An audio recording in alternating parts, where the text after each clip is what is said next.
রাত বাজে ৩টা আর আমি যখন গেমে ঢোকার পর আমি একটা লন ম্যাচ স্টার্ট দিই। স্টার্ট দেওয়ার পর আমার সাথে যা হয় তা দেখলে আপনারা অবাক হয়ে যাবেন। সো গাইজ, আমার সামনে কিন্তু সেই প্লেয়ারটা ছিল।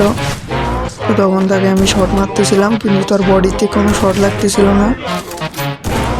সেই কারণে আমি তার কাছে যেয়ে একটা হেডশট মারি।